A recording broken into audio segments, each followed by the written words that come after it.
Good morning, dear students. As you know, we are doing third chapter of business studies, and in this chapter we are discussed about public sector enterprises, and in today's lecture we discussed about global enterprises. Okay, so let us start. What are the global enterprises or what are multinational companies?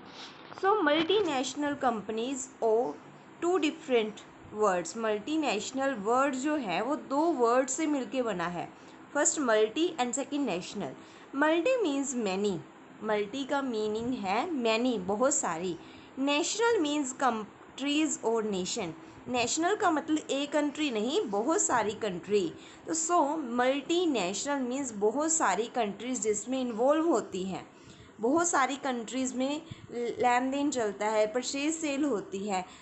जिस company का इस तरह का business है जिसका business बहुत सारी companies में चल रहा है, उस कंपनी को हम बोलते हैं multinational company. So multinational company means a company which operate in a many countries. तो इनका ऑपरेशन, इनका बिजनेस बहुत सारी कंट्रीज से जुड़ा होता है.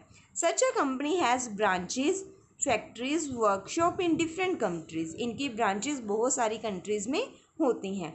अ multinational corporation is also known as transactional corporation, global enterprise or international enterprise. The headquarters of multinational companies are located in one country.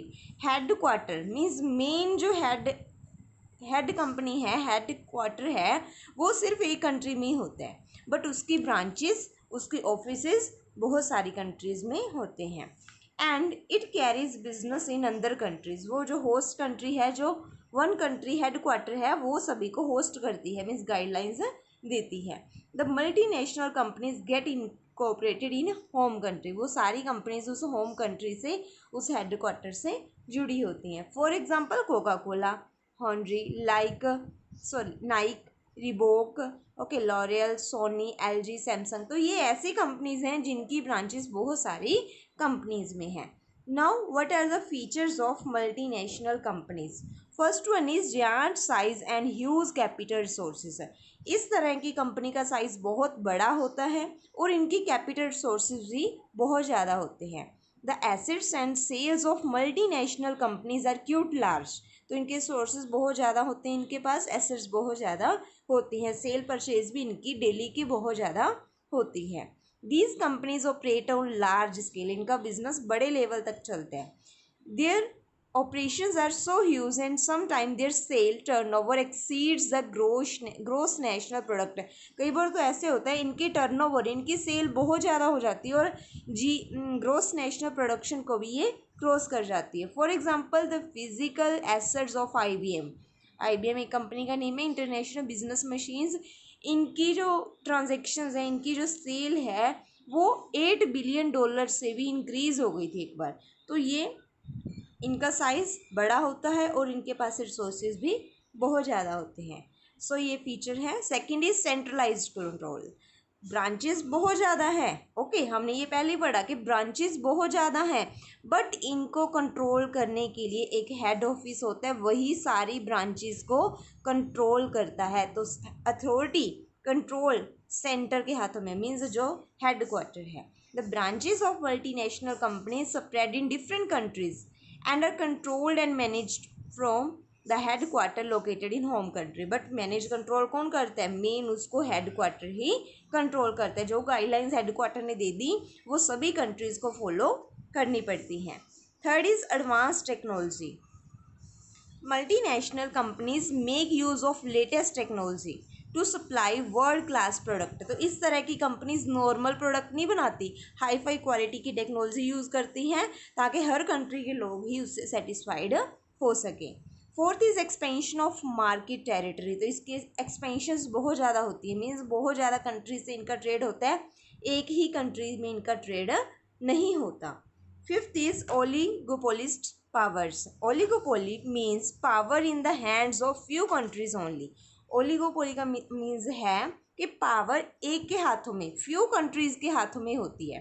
जैसे मैंने आपको बताया कि ब्रांचेस बहुत ज़्यादा हैं बट सभी के पास पावर्स नहीं हैं. पावर्स किन के हाथों में? सिर्फ फ्यू. कुछ कंट्रीज होती हैं जो मेन हेडक्वार्टर के पास ही होती है, तो वो होती है ओलिगोपोली, मीन्स फ्यू हैंड्स में पावर होना। इतना बड़ा बिजनेस अगर सभी को पावर दे दें, ठीक है, सभी को पावर देने से क्या होगा, बिजनेस खराब भी हो सकता है, बिजनेस फेल भी हो सकता है, क्योंकि सभी के पास इतनी क्वालिटीज़ नहीं होती। तो डिसीजन लेने के लिए हेडक्वार्टर ही होता है। So this is a centralised authority. Sixth is product innovation, नए नए प्रोडक्ट को इनोवेट करते हैं, new new ideas, new new product designation ये करते रहते हैं। Seventh is marketing strategy, they spend huge amount on marketing, ये मार्केटिंग करने में बहुत पैसा लगाते हैं। जैसे हमने पढ़ा कोको कोला, तो कोको कोला की मार्केटिंग एडवर्टाइजमेंट बहुत ज़्यादा है। तो ये पैसा ऐसे नहीं कि सिर्फ प्रोडक्ट बनाया और सेल किया, नहीं, ये मार्केटिंग में भी बहुत सारा पैसा इन्वेस्ट करते हैं, एडवर्टाइजिंग में भी इन्वेस्ट करते हैं। एट्थ इज़ फॉरेन कोलेब्रेशंस, तो इसमें सिंगल इंडियन कंट्री नहीं होती, बहुत सारी फॉरेन कंट्रीज भी इनके साथ जुड़ी होती हैं। So students, these are the features of multinational companies. I hope आपको क्लियर होगा what are multinational companies and what are the features of multinational companies. So इस टॉपिक से रिलेटेड अब हम केस स्टडी डिस्कस करेंगे। Sony limited is a leader of electronics, okay, it is registered in a company as has its business operations in many countries of world. उसने क्या किया, अपना business register किया, company बनाई और ब्रांचेस बहुत सारी कंट्रीज में खोल ली। बट इसका हेडक्वार्टर उसने कहाँ रखा, जापान में, टोक्यो में। To manage its branches and subsidiaries in different countries the company employ trained and professional managers, उसने बहुत सारे मैनेजर्स रख लिए। क्यों, क्योंकि ताकि लोगों को ट्रेनिंग देने के लिए, एम्प्लॉयज़ को ट्रेनिंग करने के लिए। They always make use of latest technology, okay. So what first question is name the type of enterprise, तो ये कौन सी टाइप है। अब देखो कंट्रीज में है उसका ट्रेड, तो ये कौन सी हुई, multi national country business, multi national company business. Second is state where the headquarter, कहाँ है उसका हेडक्वार्टर, जापान में, very good. Third is state to benefits, तो इस तरह के बिजनेस के फ़ायदे बताओ। एफिशिएंट मैनेजमेंट है, यूज़ ऑफ लेटेस्ट टेक्नोलॉजी, ये हमने पहले ही इसमें स्टैंजा में रीड किए, okay. So this is the case study. Now the next type is joint venture. Joint venture name से ही हमें क्लियर हो रहा है, जॉइंट मीन्स कंबाइंड, जब दो या दो से ज़्यादा कंपनीज मिल के अपना बिजनेस स्टार्ट करती हैं, ओके, उनको मर्ज करके इकट्ठे काम करना शुरू कर देते हैं, तो उस तरह के बिजनेस को हम बोलते हैं joint venture. When two or more firms join together and new enterprise, और नई एंटरप्राइज को एस्टेब्लिश करते हैं, तो उसको हम बोलते हैं जॉइंट वेंचर, ओके। जैसे कि मारुति सुजुकी आपने ज़रूर सुना होगा, तो मारुति कंपनी इंडिया की है और सुजुकी कंपनी जापान की है, बट दोनों ने क्या किया, इंडिया और जापान दोनों ने इस बिजनेस को इकट्ठा किया और क्या बना लिया, अपनी टुगेदर इकट्ठी फॉर्म बना ली, Maruti Suzuki of India limited. So features, first point is increase resources and capital, इकट्ठे होने से वो अपने रिसोर्सेज और कैपिटल को बढ़ा सकते हैं। असेस टू न्यू मार्केट, इस तरह के बिजनेस करने से उनका जो लिंक है वो बढ़ जाएगा, क्योंकि फर्स्ट कंपनी का लिंक मान लो 10 आगे पर्सन से है, सेकंड कंपनी का लिंक आगे 10 से है, तो जब वो कंबाइन हो जाएंगे उनका लिंक 10 + 10 20 कंपनी से आगे लिंक उनका हो जाएगा, और टेक्नोलॉजी कंबाइन हो जाएगी, न्यू न्यू आइडियाज़ उनके कंबाइन हो जाएंगे, प्रोडक्शन कॉस्ट भी उनकी कम हो जाएगी, okay. Now the last type is public private partnership, PPP, public private partnership, जिसमें पब्लिक का भी रोल हो और प्राइवेट का भी रोल हो, okay. Late us discuss what is public private partnership.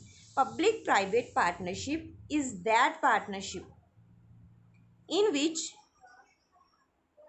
public private partnership describes a government service or private business venture which is funded or operated through the partnership of government, जिसको operate कौन करता है, government, and one और मोर private sector companies, और उसमें बहुत सारी private companies भी इन्वॉल्व होती हैं, ओके।